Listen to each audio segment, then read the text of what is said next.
Hello guys! Welcome to my channel! So kung nandito ka sa video na to dahil ikaw ay first time traveler at fully sponsored ng iyong AFAM at curious ka din kung anong mga pwedeng itanong sa'yo ng immigration officer, this video is for you. So lahat ng mga questions na i-share ko dito sa inyo ay based sa aking experience nung ako ay mag-attempt nga na lumabas ng bansa last year.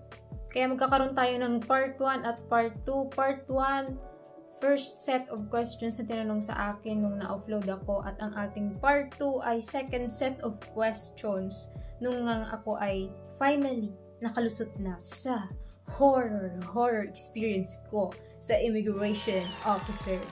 Bago tayo mag-proceed sa questions na tinanong sa akin nung ako nga ay naisalang, pa-throwback muna tayo. Last year, February 2023, yun yung first attempt ko na makalabas ng bansa. Kasama ko yung husband ko na foreigner noon, pero boyfriend ko pa lang siya. At yung visa ko, 3 months tourist visa pa lang. Yung flight namin, 4 p.m. yung schedule, pero 12 p.m. nandun na kami nung husband ko. Na boyfriend ko pa lang nga that time. Ayan, fast forward na natin. Alam ko naman na nandito ka kasi nga nag-aantay ka ng questions na tinanong sa akin. Eto na. Nilista ko pa siya para wala akong makalimutan kasi pinag-isip-isipan ko talaga lahat ng mga questions na tinanong sa akin at hopefully wala akong nakalimutan. Oo nga pala, importante talaga na maaga kang pumunta kasi yung pila pa lang, yung tipong kumurap ka lang, ang haba na agad ng pila, lalo na dun sa line para sa mga Pilipino. Pagbukas ng 1 p.m, ayun, humaba agad yung pila.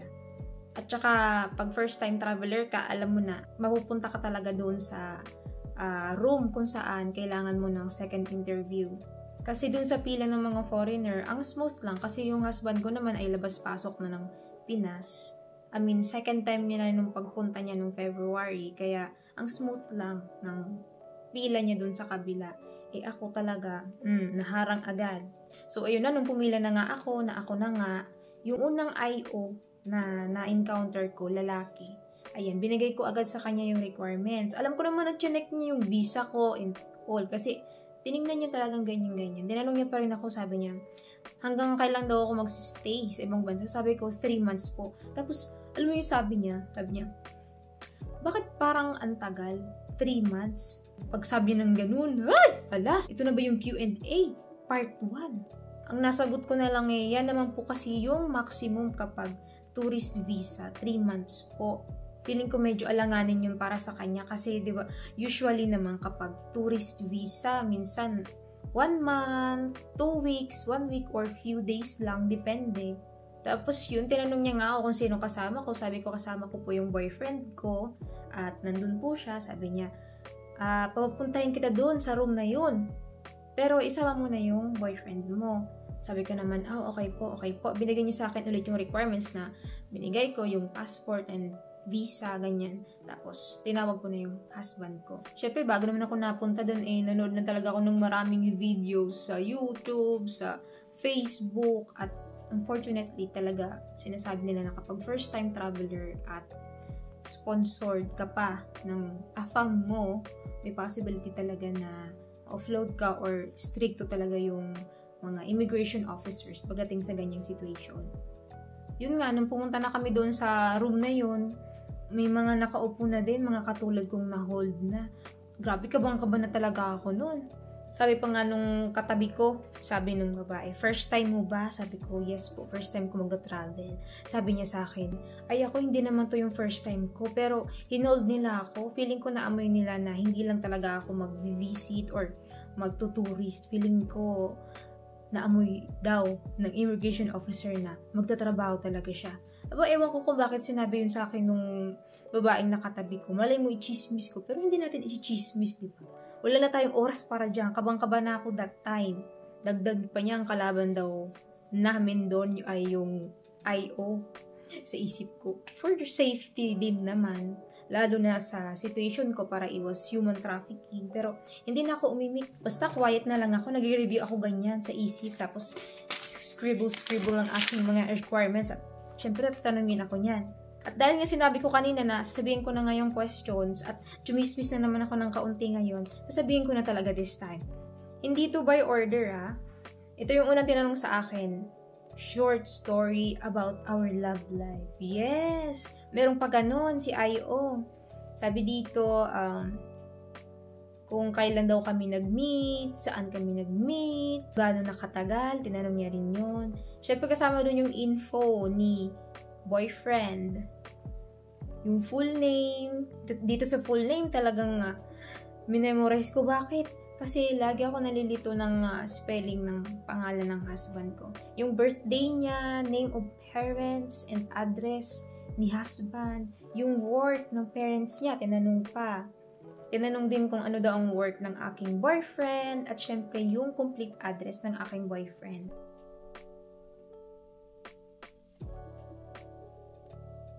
Hinanapan din ako ng pictures namin together ng husband ko, kasama yung family ko. Info about naman sa aking parents, sa aking mga kapatid, yung pangalan nila, yung mga trabaho nila. Eto, tinanong din yung trabaho ko that time. Sabi ko, nag-resign na po ako. Sabi niya naman, kung hindi ka nag-work, saan daw galing yung income ko? Sabi ko naman, galing sa savings ko nung nag-work ako dati. At yung main source talaga ay yung pinapadala sa akin ng aking husband. Kaya hinanapan ako ng I.O. nung proof na nagpapadala nga talaga siya sa akin. Unfortunately, dinilit ko yung SMS kasi sa Gcash siya nagpapadala sa akin. Dinilit ko yung iba kasi wala, trip ko lang talaga mag-delete ng mga message ko sa phone ko. Kaya nung pinakita ko nga, sabi niya, ang onti daw. Sabi ko, na-delete ko po kasi. Kinabahan na naman ako doon lalo kasi, di ba, baka alanganin na naman yun sa kanya kasi nga, wala akong ma-provide na proof. Kaya, pag nagpapadala sa inyo ang inyong hubby loves, make sure na makasecure kayo ng proof na, kunyari sa remittance, email, SMS, importante yan. Tapos ito, hinanapan pa ako nung proof din na may work nga yung husband ko. Grabe talaga yung pinaghihingi sa akin na mayroon pa tayo dito. Pinakita ko naman at dun sa YouTube na napanood namin talagang hiningian talaga ng ganun. Pasigurado lang. Kaya meron din kaming printed proof kung saan nag-work yung husband ko at meron siyang savings. Di ba? Ang daming tinanong sa akin. Kala ko nga hindi ako masyadong tatanungin kasi nung pag-approach ko dun sa I.O., nung tinawag na yung pangalan ko, ang mukha niya mukhang mabait, tapos bata pa compared dun sa ibang I.O. Sabi ko, baka hindi ito ganun ka-stricto. Tapos ito pala, maka Q&A, horror na horror. Kaya talaga kapag hindi ka ganun ka-familiar sa mga ganitong tanong, ay nako, dagdag alanganin na naman yan sa iyong record. Ito, tinanong din niya sa akin kung bakit nga 3 months yung visa ko as a tourist. Sabi ko naman, may balak kasi kaming maglibot-libot doon sa lugar ng husband ko. Kaya pagkasabi ko noon, tinanong niya sa akin kung ano mga lugar yung bisitahin namin. Ako! Buti alam ko naman kasi talagang balak naman namin na bisitahin yun kapag nga natuloy akong makalabas ng Pinas. Naku, kaya kayo, kung ano lang ang tinanong, yun lang ang sagutin nyo. Ang daldal ko na naman. Na-excite lang ata ako that time at tinenreviews din.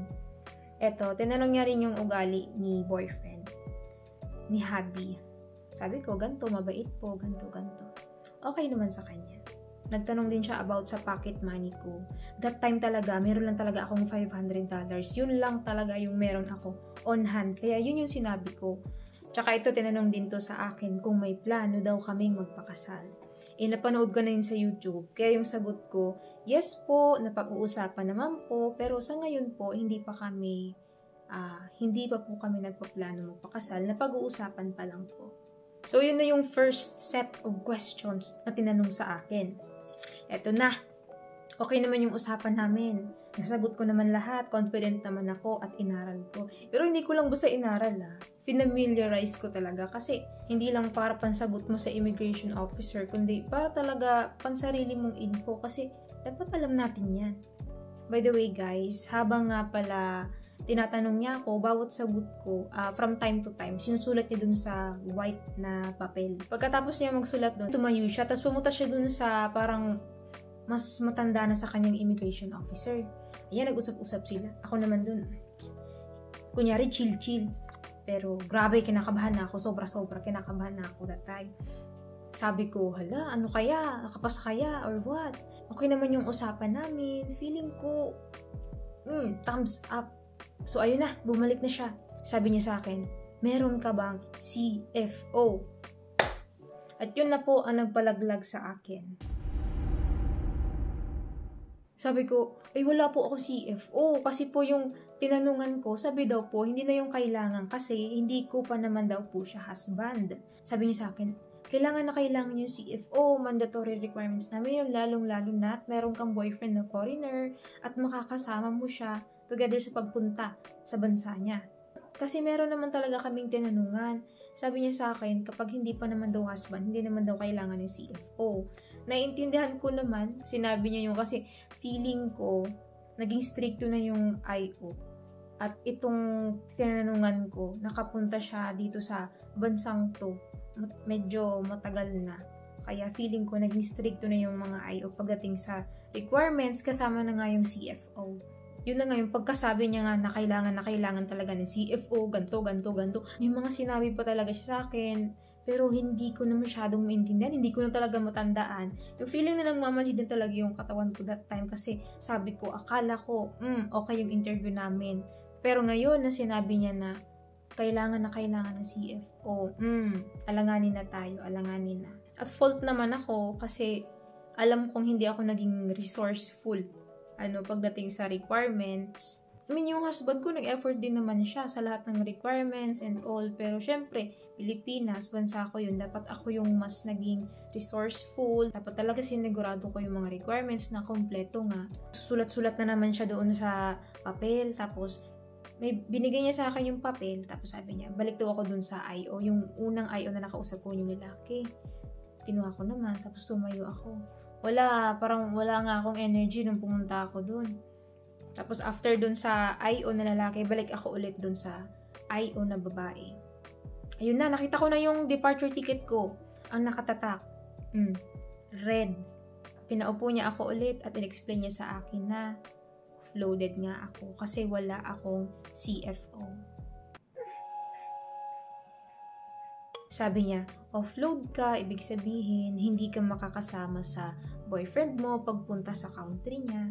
Mga sinabi na naman siya na hindi ko na talaga naintindihan o narinig o nag-sink in. Hindi na. Isa na lang talaga yung naririnig ko. Offload ka. Offload ka. Yun, sinabi ko na nga sa husband ko na offload ako, hindi ako makakasama sa kanya. Sinabi ko kung ano yung kulang na requirements. Sabi ko, ganto, CFO, ganto. Pinakita ko sa husband ko yung list na binigay nung IO. Tapos sabi niya, itanong ko daw kung saan ko pwede makuha yung CFO. Kasi meron pa talaga kaming kaunting hope. Baka makalusot pa kami. Pero tinatakan na ako ng offload sa departure ticket ko. Pinakita ko rin yung sa husband ko. Pero nag-try pa talaga kami. So, bumalik ako dun sa IO, nagtanong ako, sabi ko, saan ko pwede makuha yung CFO? Sinabi niya naman sa ganito. Kaya, after nun, dali-dali kaming lumabas ulit ng husband ko.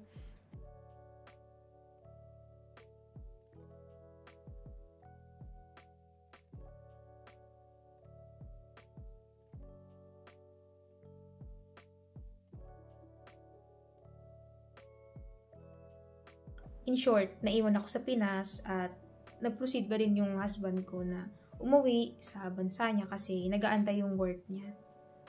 Ayan, fast forward na naman tayo. Nandito na tayo sa part 2. Kung nandito ka pa rin, congratulations. Bago nga ulit bumalik yung husband ko sa Pinas, nag-asikaso na naman kami ng new set of requirements kasi finally napag-desisyonan na namin na magpakasal na lang sa Pinas. At ito na nga yung wedding namin. Nung bumalik yung husband ko sa Pinas, nag-stay siya ng half year. So, ibig sabihin din nun, nag-resign na siya sa work niya. Kasi hindi naman siya mabigyan ng mahabang leave. Tapos pagpunta niya pa dito, hindi pa naman kami tapos ng kung ano-anong inasikaso namin requirements together. Ayan, ito na nga yung totoong fast forward. Second attempt ulit namin na makalabas ng bansa. Ako na makalabas ng bansa, September 2023. That time yung schedule namin, 4 a.m. Pero nandun na agad kami sa Naiyawan ng 12 PM ang aga-aga namin.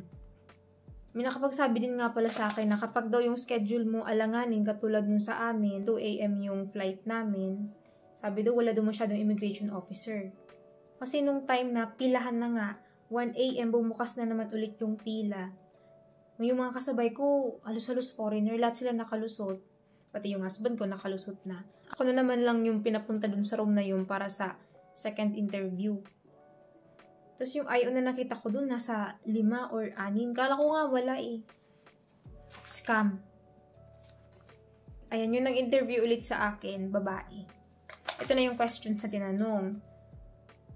Halos parehas lang naman nung una, short story ng love life namin, kung saan, kailan kami nagkita, gano'n nakatagal, yung info ng husband ko.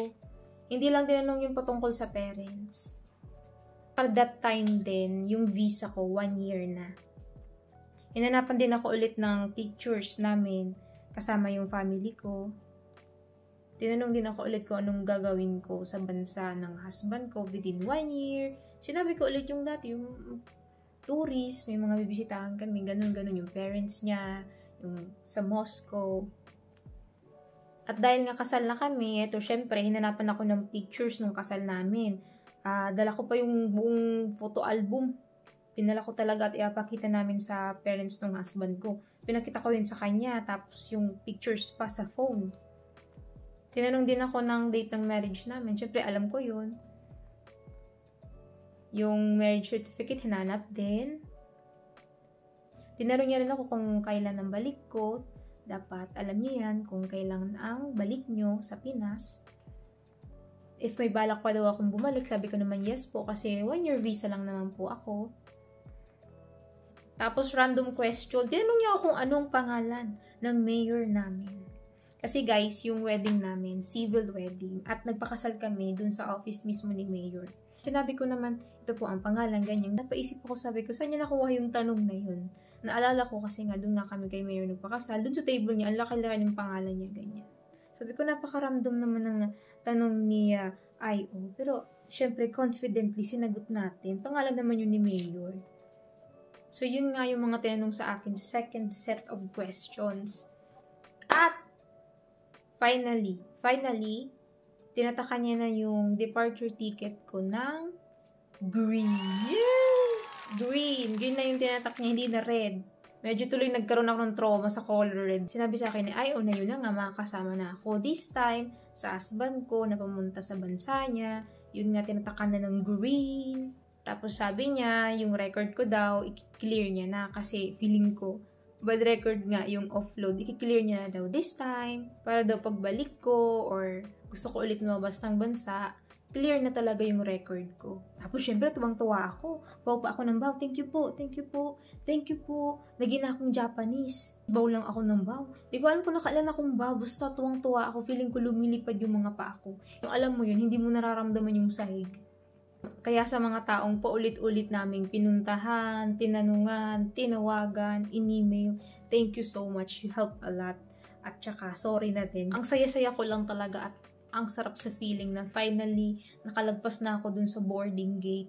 Sabi ko, ito mga kasama ko dito, mga katulad ko na itong nakalusot na din sa I.O. Kaya ma-advise ko lang talaga sa inyo at alam ko namang mapanood nyo rin to sa iba pa ulit-ulit. Kung ano ang tinanong, yun lang ay sasagot.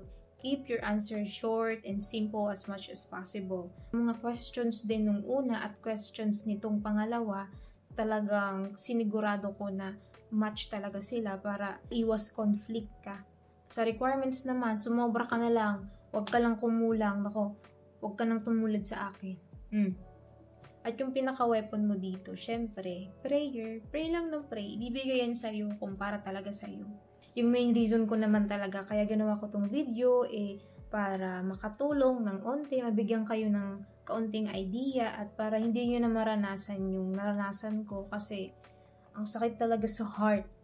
If you are still here, thank you so much for staying. I hope you enjoy the entire video. And don't forget to like, share, or subscribe. Comment down below na din kung may experience ka din na gustong i-share your horror experience sa mga IO. Kung may questions ka din, feel free to comment down. Thank you so much. Bye-bye.